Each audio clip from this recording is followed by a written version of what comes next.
Assalamualaikum warahmatullahi wabarakatuh. Selamat pagi, salam sejahtera untuk kita semua. Perkenalkan, nama saya Muhammad Yusuf Dibut, SPMBGR. Saya adalah salah satu dosen program studi agribisnis Fakultas Pertanian Universitas Bojonegoro. Oke, pada kesempatan ini saya akan menjelaskan tentang salah satu mata kuliah yang saya yaitu manajemen produksi dan operasi dalam agribisnis. Dengan pendekatan delivery, interaction, dan assessment yang inovatif di dalam menjalankan kuliah.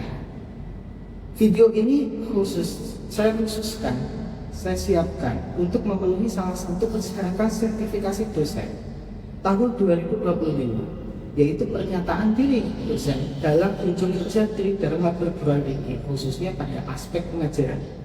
Baik kita mulai dengan penjelasan deskripsi dan informasi umum mata kuliah manajemen produksi dan operasi dalam agribisnis. Mata kuliah ini merupakan mata kuliah wajib bagi seluruh mahasiswa semester 6 program studi agribisnis Fakultas Pertanian Universitas Bojonegoro, memiliki bobot 3 SKS. Teori yang akan kita selesaikan selama 1 semester penuh. Bahasa yang saya berikan keterkaitan dengan mata kuliah manajemen produksi dan operasi adalah bahasa Indonesia. Perkuliahan ini adalah mata kuliah membahas tentang ruang lingkup dan kegunaan manajemen operasi dan peran manajemen produksi dan operasi, serta pendekatan berbagai strategi dalam operasi perusahaan dan agribisnis. Pokok bahasan yang akan kita eksplorasi meliputi ruang lingkup manajemen produksi dan operasi yang komprehensif, penentuan lokasi dan fasilitas produksi, perencanaan kapasitas, manajemen persediaan, perancangan tenaga kerja, desain dan layout, pemeliharaan kapasitas, dan penanganan. Peramalan perkiraan produk, perencanaan proses produksi, perencanaan pengembangan produk, serta penjadwalan dan pengawasan dengan metode optimasi learning linear programming, pendistribusian produk dan sejumlah sumber kepada seluruh tujuan atau destinasi demand, serta keseimbangan transportasi mutu strategi pengendalian kualitas, yaitu menggunakan Six Sigma. Capaian dalam suatu pembelajaran GPM, program studi agribisnis yang dibebankan pada mata kuliah manajemen produksi dan operasi tercermin dalam 2 capaian pembelajaran, yaitu direncanakan untuk mengembalikan membekali mahasiswa dengan pengetahuan dalam tentang mengidentifikasi sistem operasi untuk produksi manufaktur dan jasa, serta melaksanakan desain produk yang akan diproduksi, menganalisis hasil ramalan permintaan barang yang layak untuk diproduksi, serta mampu merencanakan kegiatan produksi dan standar mutu yang ditetapkan dalam agribisnis. Untuk mencapai MK tersebut, kita akan mendalami serangkaian sub capaian pembelajaran mata kuliah manajemen produksi dan operasi. Berikut sub CPMK mampu mengidentifikasi sistem operasi untuk produk manufaktur dan produk jasa, mampu menganalisis hasil ramalan permintaan dan barang jasa, serta menetapkan barang dan jasa yang layak untuk diproduksi, mampu menganalisis perencanaan kebutuhan kapasitas dan analisis break-even point, mampu menyusun rencana persediaan fisik, fungsi persediaan, dan analisis EOI, mampu mengidentifikasi sistem operasi tenaga kerja, pemilihan tenaga kerja, menguasai metode penugasan, mampu mengidentifikasi kapasitas produksi dan jenis-jenis penggunaan pertimbangan desain fasilitas dan layout, serta mampu menyusun rencana kegiatan produksi dan standar untuk pemeliharaan dan penanganan bahan. Mahasiswa mampu menganalisis produksi terkait dengan teknik peramalan, mampu memahami tingkat proses produksi, pemilihan teknologi, dan rencana proses produksi, mampu mengidentifikasi sistem pengembangan produk dalam berbagai situasi, mampu menyusun rencana kegiatan dan karakteristik dasar dan contoh penggunaan PET. Mampu menerapkan dan menganalisis linear programming dalam sistem produksi dan operasi. Mampu mengidentifikasi masalah transportasi pendistribusian suatu komoditas atau produk. Mampu menganalisis peranan manajemen, mengendalikan mutu dan mengendalikan mutu secara terpadu menggunakan total quality controlnya (TQC). Dalam perkuliahan ini kita akan menggunakan referensi-referensi fundamental seperti miliknya buku T. Hari Handoko, yaitu Manajemen Produksi dan Operasi edisi 3, yaitu penerangannya adalah penerbitnya adalah Yogyakarta Universitas Gadjah Mada. Yang kedua, Prof. Sunarto, Respo Hadiah Kojo, MCOM PAD Manajemen Produksi dan Operasi edisi kedua, penerbit Universitas Gadjah Mada. Heizer J. and Gary, Hereter, Operational Management Sustainability and Supply Chain, Management MVET Edition. Operational Management. Yang ketiga, RD Edition Power Regulation pada tahun 2001. Sistem pembelajaran kita mengadopsi metode Student Centered Learning atau SCL yang sangat mengutamakan peran aktif dan partisipasi. Ini akan melibatkan diskusi kelompok, pembelajaran kolaboratif, discovery learning, self-directed learning, cooperative learning, collaborative learning, dan contextual learning. Memastikan mahasiswa terlibat penuh dalam proses pembelajaran. Perkuliahan manajemen produksi dan operasi dalam agribisnis ini akan dilaksanakan selama 16 pekan efektif, terdiri dari 7 pekan sebelum ujian tengah semester, 1 pekan UTS, 7 pekan setelah UTS, dan 1 pekan ujian akhir semester. Metode pembelajaran yang akan kita gunakan sangat fleksibel, menyesuaikan dengan bahan kajian. Misalnya sebelum UTS kita akan banyak menggunakan metode discovery learning untuk memahami penentuan lokasi dan fasilitas produksi, perencanaan kapasitas, manajemen persediaan, perencanaan tenaga kerja, desain fasilitas, dan layout. Sedangkan menjelang UAS kita akan lebih fokus pada perencanaan pengembangan produk, penjadwalan dan pengawasan dengan metode PERT. Optimasi linear programming pendistribusian produk dari sejumlah sumber kepada sejumlah tujuan dengan tujuan meminimalkan biaya yang akan terjadi. Untuk evaluasi pembelajaran, nilai pada mahasiswa akan diperoleh dari kombinasi WIS interaktif, tugasan kelompok, serta UTS dan UAS. WIS interaktif akan dilakukan sebanyak 2 kali dan penugasan terstruktur baik mandiri maupun kelompok juga sebanyak 2 kali. Penilaian tugas akan didasarkan pada rubrik diskusi yang mencakup keaktifan setiap anggota kelompok. Sementara UTS dan UAS akan menggunakan program desain. Berikut adalah pembobotan untuk setiap jenis evaluasi. WIS 15%, tugas 20%, UTS 30%, UAS 35%. Dengan total pembobotan evaluasi pembelajaran yaitu 100%. Demikian informasi singkat mengenai mata kuliah manajemen produksi dan operasi dalam agribisnis yang bisa saya sampaikan. Saya berharap dapat mendapatkan gambaran yang jelas dan menjadi lebih antusias untuk pembelajaran bersama. Berikut mari kita saksikan bersama cuplikan proses pembelajaran secara tatap muka di ruang kelas. Selamat menyaksikan. Assalamualaikum warahmatullahi wabarakatuh. Selamat pagi semua. Sehat? Sudah sarapan? Sudah. Oke. Di mata kuliah manajemen produksi dan operasi dalam agribisnis, ya. Di pertemuan kemarin kita membahas keterkaitan dengan perancangan produksi.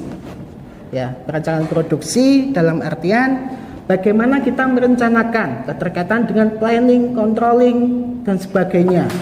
Yang dimana hal ini sampai tercipta pada suatu produk. Itu ya. Maka di pertemuan kali ini kita akan membahas keterkaitan dengan perencanaan dan pengembangan.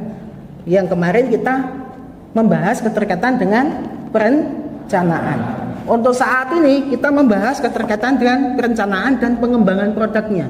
Bagaimana kita mengembangkan dari suatu produk yang sudah dibuat, ya. Perencanaan dan pengembangan produk, ya, mempunyai beberapa item di sini, 7 item. Perencanaan dan pengembangan produk terkait dengan perencanaan strategi produk. Dalam artian bagaimana di sini? Strategi. Kita membuat keterkaitan dengan produk tersebut itu. Kan nggak hanya membuat produk wes gitu kan? Sudah selesai.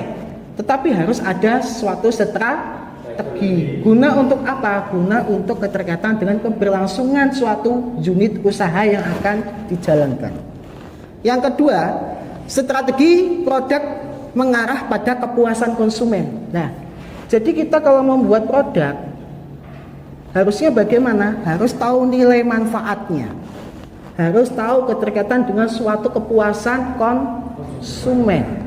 Tanpa ada suatu kepuasan konsumen, apa yang terjadi? Maka produk kita tidak laku. Okay?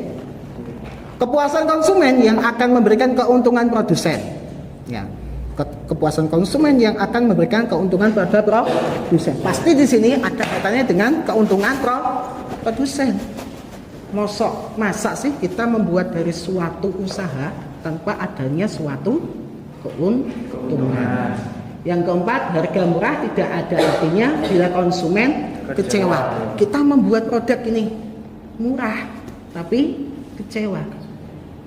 Contohnya kalau ngomong di dunia bisnis, kita membuat apa di sini? Keterkaitan dengan diversifikasi produk. Asal-asalan membuat diversifikasinya.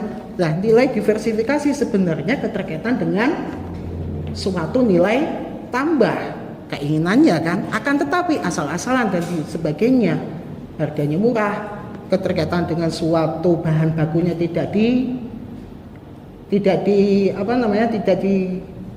dikondisikan, tidak dijaga, maka hal ini berpengaruh keterkaitan dengan suatu apa di sini?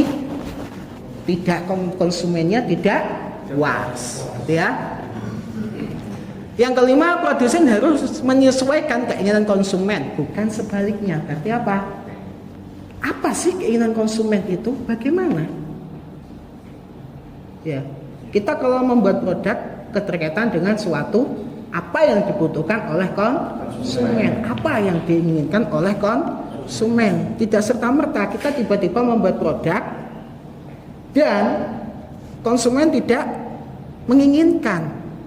Berarti apa? Bagaimana yang kita lakukan? Berarti di sini keterkaitan dengan produksi tidak sesuai. Yang keenam, konsumen dihadapkan pada pilihan berbagai produk yang berbeda. Lah di sini kita kalau ngomong produk pasti ada saingannya, ya kan? Kita harus tahu keterkaitan dengan produk tersebut itu apa kelebihan produk kita, apa kekurangan produk kita. Kalau membuat diversifikasi produk katakanlah, berarti di sini nilai keterkaitan dengan suatu perubahan bentuk tersebut itu harus tahu. Oh, kelebihan produk saya ini loh. Contoh kalau ngomong di Bojonegoro, banyak sekali keterkaitan dengan beberapa komoditi, ya kan? Komoditi salah satunya, kalau ngomong di komoditi hortikultura ada buah-buahan lah ya. Ada apa di sini? Salak, yang sering saya pakai itu ya, salak. Apa namanya lagi? Belimbing dan jambu kristal. Hal ini apabila dijual dengan bahan mentah dan di sini berpengaruh keterkaitan dengan suatu nilai kan? Hasil. Apabila dijadikan dari suatu produk tambahan atau nilai diversifikasi produk tersebut, maka apa yang terjadi? Bisa mendapatkan passive income lebih, bisa mendapatkan dari suatu tambahan keterkaitan dengan nilai dari suatu input. Akan tetapi kalau nggawe produk, kalau membuat produk tidak sesuai dengan keinginan konsumen, tidak tahu pangsa pasarnya. Contoh nih, keterkaitan dengan belimbing, dijadikan suatu bahan baku keterkaitan dengan es krim. Nah kira-kira ini laku nggak nanti? Kita harus tahu. Es krim yang bagaimana, kemasannya bagaimana, dan sebagainya. Okay? Strategi yang ketujuh, strategi produk yang tepat yang akan membuat produk yang dipasarkan akan menjual dirinya sendiri. Nah ini, produk ini dia bisa menjual dirinya sendiri. Keterkaitan dengan apa? Keterkaitan dari suatu produk tersebut tepat sesuai dengan keinginan konsumen. Oke ya, bisa difahami? Keterkaitan dengan perencanaan dan pengembangan produk. Perencanaan dan pengembangan produk, setiap atribut ya, setiap produk mempunyai atribut yang membuat beda di mana? Di mata konsumen. Atribut itu apa saja? Kemasan, apalagi? Bagian dari suatu produk. Ya kan? Berarti ada partikel-partikelnya yang menjadi satu. Oh, jadi satu kesatuan nih. Ya. Contoh pupuk. Pupuk kan ada pupuk mikro dan makro. Kalau jadikan satu menjadi produk kan? Berarti menjadi pupuk apa? Contohnya. Tergantung dari kombinasi. Nah, atribut inilah ada pupuk makro sama mikro. Oh, makro ini dan sebagainya dikombinasikan dengan mikronya ada dan sebagainya. Lah nanti menjadi suatu produk. Contohnya apa? Apa contohnya? Nutrisi pada hidroponik. Contohnya seperti itu. Setiap produsen produk mempunyai atribut yang membuat beda di mata konsumen. Produk pupuk tapi kamu jadikan pupuk di tanah, kan nggak bisa kan? Karena apa di sini? Perlakuannya berbeda di mata dan sebagainya. Oke. Yang kedua, atribut terkait dengan erat positioning produk. Jadi di sini keterkaitan dengan apa? Atribut ini berpengaruh keterkaitan dengan grade posisi dari suatu produk tersebut. Yang mana produk ini bisa, posisi produk saya di sini loh. Kita membuat kelas dari suatu produk, mempunyai posisi. Yang ketiga, kompetisi yang ketat menuntut produsen harus inovatif, pasti ya. Setiap produsen harus inovatif. Keterkaitan dengan apa? Bisa keterkaitan dengan desain produknya, bisa keterkaitan dengan suatu packagingnya dan sebagainya. Banyak yang harus kita inovasikan. Keripik saja hanya inovasinya kan? Iya. Oke, keripik ono inovasinya. Apalagi beberapa produk pasti ada inovasi, sehingga di sini bisa memposisikan posisi, bergaining posisi, bisa top keterkaitan dengan suatu produk tersebut. Selanjutnya, tugas manajer menemukan gagasan penciptaan produk baru atau pembaharuan produk lama. Berarti ada suatu apa di sini? Ada suatu perubahan yang dimana di sini keterkaitan dengan suatu perubahan yang dimana di sini menemukan gagasan atau menciptakan, merubah,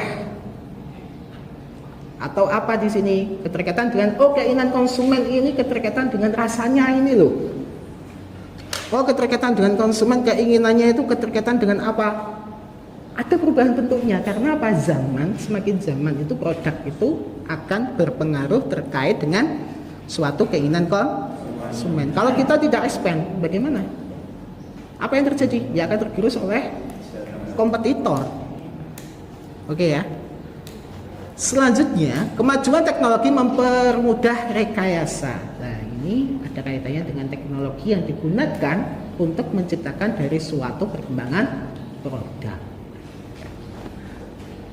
Yang selanjutnya melalui lead bank bisa diciptakan modifikasi produk lama dan diciptakan produk baru. Oke. Dari beberapa item di sini muncul produk baru, produk lama jadi usang ya kan? Maka perlu adanya suatu perubahan dari suatu produk tersebut. Semakin tahun, semakin perubahan zaman, maka bentuk produk tersebut itu harus mengikuti. Oke, teman-teman semuanya di sini kan punya handphone kan? Handphone zaman saya pada tahun sekian, yang dimana di situ dulu itu saya ini terlihat keren, terus saya pakai di sini. Kira-kira bagaimana? Ya kalah zaman kan? Karena usang. Loh Pak, apa bisa keterkaitan dengan produk pertanian bisa dikaitkan dengan itu? Iya bisa, agribisnis bisa. Kompleksnya agribisnis. Kenapa? Kita ngomong di suatu industri agribisnis banyak. Ya. Keterkaitan dengan apa? Dulu di dalam suatu packaging beras itu memakai apa? Karung boni. Sekarang memakai apa? Plastik yang mudah dibawa, ergonomis, mau dibawa kemana-mana bisa. Ibu-ibu bisa membawa. Kalau dulu beli beras, ibu-ibu nggak bisa membawa karena berat, ya kan? Dan sebagainya. Dan sekarang lebih ergonomis, lebih ekonomis dan sebagainya. Apalagi yang di saat ini banyak sekali keterkaitan dengan rumah tangga kecil, ya kan? Yang dimana di sini keluarganya ada 3 atau 4. Nah di sini berarti bagaimana ada suatu desain produk untuk pangsa pasar keluarga kecil. Oh kiloan, berapa kilo? 5 kilo, 3 kilo dan sebagainya. Oke. Dengan dikemasi dengan yang menarik. Sehingga di sini kemasan yang menarik, teknologinya yang menarik, maka menghasilkan dari suatu nilai tambah. Oke, ada yang ditanyakan? Mungkin? Saya Pak. Ya, silakan. Tadi halaman sebelumnya Pak. Oke. Itu kan yang nomor 7 kan strategi produk yang tepat akan membuat produk yang di pasaran akan menjual diri sendiri. Nah pertanyaannya, mengapa kemasan itu menjadi elemen yang paling penting dalam strategi pemasaran dan untuk produknya itu tersebut? Itu tadi. Oke. Ya. Itu ya. Jadi kemasan menjadi elemen yang baik untuk pemasaran produk tersebut. Oke. Kenapa itu paling penting? Gini, keterkaitan dengan digitalisasi, keterkaitan dengan suatu zaman saat ini, yang mana kemasan produk tersebut itu sangat berpengaruh. Oke ya, sangat berpengaruh. Kenapa? Why? Tadi saya contohkan keterkaitan dengan apa? Kebutuhan konsumen. Masyarakat urban yang dimana di sini, yang dimana membutuhkan beras itu nggak begitu banyak, sekian 5 kilo 10 kilo, maka di sini produsen harus menyiapkan kebutuhan dari konsumen. Kan nggak mungkin nih kita menjual beras, ya kan, yang dimana kapasitas besar kita plastiki biasa, pakai plastik biasa kan nggak mungkin. Karena apa? Di sini proses dari suatu distribusi akan berpengaruh keterkaitan dengan bocor. Maka perlu ada desain dari suatu kemasan. Yang dimana hal ini kemasan tersebut itu sangat kuat dan tetapi di sini tidak mempengaruhi dari biaya produksi. Yang dimana di sini kemasan bisa didaur ulang. Nah ini teknologi yang diterapkan saat ini. Banyak sekali kan. Kalau ngomong kita resikonya itu harus difikirkan keterkaitan dengan suatu kemasan. Ini air minum sekarang banyak sekali yang dirubah, ya kan, mudah diresiko dan sebagainya. Oke, itu sih teknologinya. Mungkin ada sangat? Gini Pak, kan semisal ada produk itu sama-sama teh ya Pak. Iya. Nah itu tuh misalnya yang ini tuh kemasannya menarik, yang ini enggak, itu apa berpengaruh sama kayak dia tuh bakal laku banyak apa enggak gitu Pak? Lah. Misal ada yang kemasannya yang ini misalnya maaf jelek gitu ya Pak. Jelek. Yang ini menarik. Nah, Tapi rasanya sama. Rasanya sama. Nah itu apa bakal yang lebih menarik itu yang bakal laku banyak atau yang sama saja? Kalau rasanya sama, menarik, dan ini konsumen juga selektif biasanya. Kalau rasanya podo, tapi harganya bagaimana? Nah, pasti gak ngelek ngomong biasanya kemasannya api, rasanya podo ae, ya kan? Sama yang kemasan jelek, terus rasanya juga sama. Nah ini harganya bagaimana di sini? Akhirnya di sini peran dari suatu apa ya? Harga tersebut itu berpengaruh dari selektifnya dari konsumen. Kalau saya melihat keterkaitan dengan kemasan jelek, pasti di sini tren keterkaitan dengan posisi produk tersebut itu di mana ya? Untuk siapa? Kalian beli teh yang ada di pinggir jalan lah ya. Teh kan harganya ada yang 2,5, 3.000, 5.000. Apa yang membedakan di sini? Varian. Tapi saya melihat itu bukan variannya, brandnya salah satu. Brandnya, keterkaitan dengan brandnya, keterkaitan dengan desain, oh ini ekonomis, oh ini higienis, itu juga berpengaruh. Ini bagian dari pengembangan itu. Lah, ini rasanya ki podo ae tapi kemasannya elek. Kemasannya jelek. Maka kita mau beli, mau nggak kira-kira? Karena terlihat apa? Image-nya adalah keterkaitan dengan wah ini nggak higienis ini. Berpengaruhnya di situ. Oke? Bisa saya lanjutkan? Perencanaan pengembangan produk di sini, ya setiap produk mempunyai atribut yang membuat beda di mata konsumen. Atribut terkait dengan erat positioning. Tadi sudah ya. Oke. Saya lanjut kepada atribut produknya aja. Nah, atribut produk, perencanaan produk merupakan bagian dari strategi pembangunan citra image tadi, ya. Tersebut di mata konsumen. Citra harus dibangun secara konsisten sehingga benar-benar bisa melekat dan di hati konsumen. Jadi gitu ya. Ya tadi jawaban tadi. Yang mana konsumen dalam pembelian produk tidak hanya melihat dari manfaat fungsional saja, tetapi termasuk segala atribut lain yang melekat pada produk tersebut. Pada prinsipnya, ya produk puas jika aku tumbas ini, puas nih beli ini. Kalau tidak puas, bagaimana? Kita tidak akan kembali lagi untuk beli. Oke? Sehingga pada prinsipnya produk dijual harus bisa memuaskan konsumen karena harus konsumen yang puas yang bisa membuat produk itu bertahan di pasar. Produk yang dijual harus bisa memuaskan konsumen. Oke, terpecahkan ya. Jadi intinya kita di dalam membuat produk harus melihat dari beberapa aspek. Aspek keinginan konsumen, aspek kebutuhan konsumen, aspek nilai manfaat yang akan kita berikan, serta kita harus mengikuti keinginan konsumen. Jadi dalam pembuatan produk kita akan bisa diterima secara lapang dada oleh konsumen. Sebagai produsen kita harus bijak di dalam memilih dan memilah keterkaitan dengan strategi, keterkaitan dengan suatu usaha yang akan kita jalankan. Oke, saya cukup. Tadi sudah keterkaitan dengan kesimpulan saya. Ya, masih ingat gak kesimpulannya? Oke, minggu depan kita akan membahas lagi keterkaitan dengan pengembangan produknya. Jadi kita bagaimana mengembangkan produk tersebut. Oke, bisa dipelajari dulu ya keterkaitan dengan pengembangan produk. Oke, terima kasih. Gak ada pertanyaan?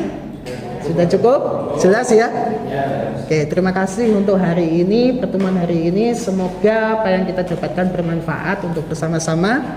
Kita belajar bersama-sama. Oke, saya akhiri pertemuan hari ini. Terima kasih. Wassalamualaikum warahmatullahi wabarakatuh.